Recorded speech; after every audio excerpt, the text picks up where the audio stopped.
Hello, I am Dr. B.V. Rao of Usha Clinic and founder of the websites qmedicaldoubts.blogspot.in and drraghavamedicaldoubts.in.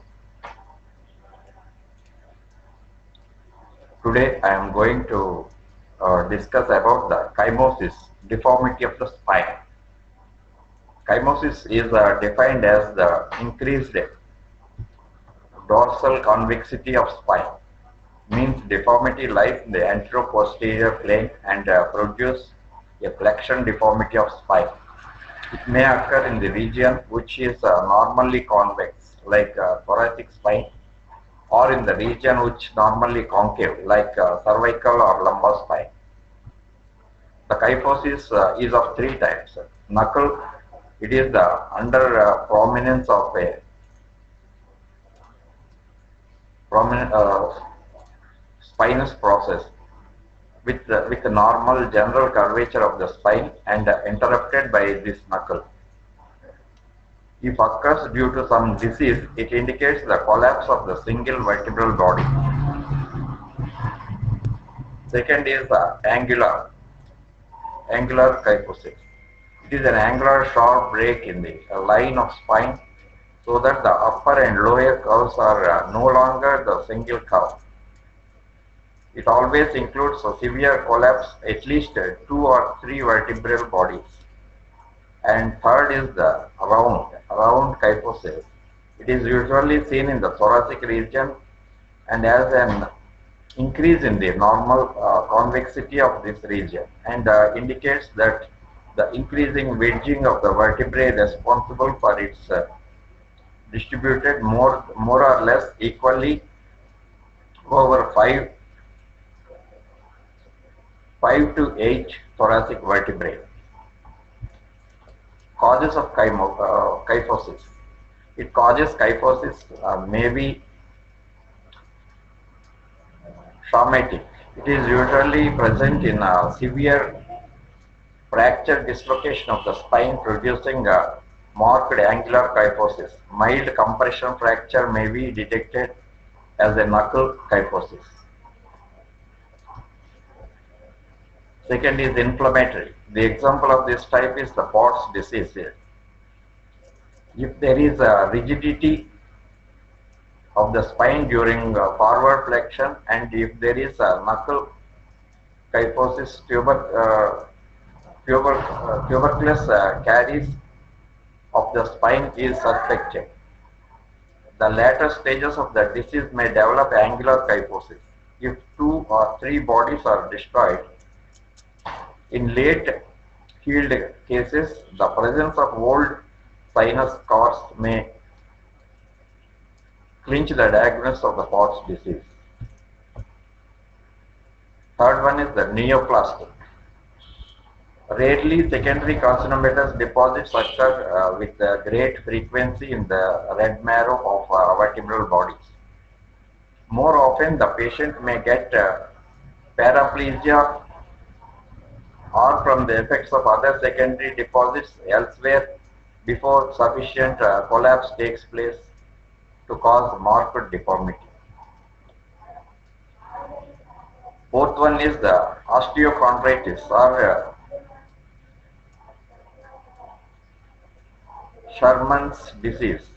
It is a disorder of epiphysis in rapidly growing children, which affects the vertebrae in the thoracic region. It is the commonest cause of the round shoulders in otherwise healthy young people. It produces a marked increase in the normal convexity of the thoracic spine, which is compensated by an increase in the concavity lordosis of the lumbar spine below it. Diagnosis. The disease often starts with pain in the back at puberty and the condition can progress until about the age of 18.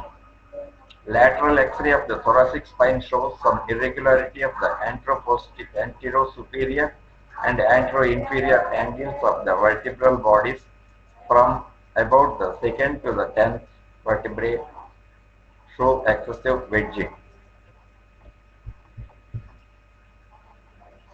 Treatment. plaster.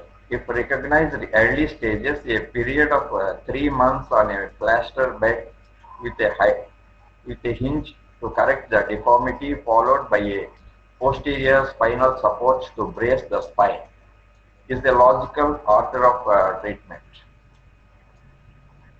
If in practice such a drastic curtailment of school activities is rarely necessary, and if the patient concentrates on hyperextension exercises, has daily regimen which increases the number of hours he lies flat on his back and reduces the spare time left for longing about disease as much as is usually necessary to control the condition. A well-fitting back brace is permissible provided that it does not take the place of the exercises.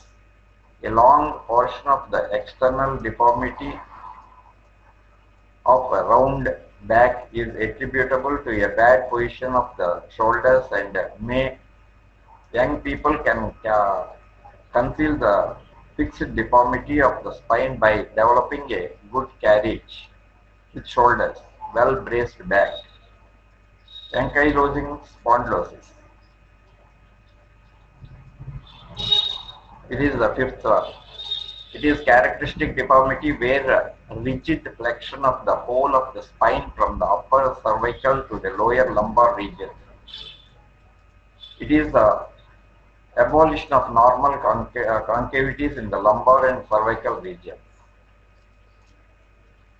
Sixth one, Paget's disease. There is increase in the curvature of the thoracic spine is common in generalized Paget's disease and accounts partly for the patient's loss of height. Here the bones are invaded by fibrous tissue and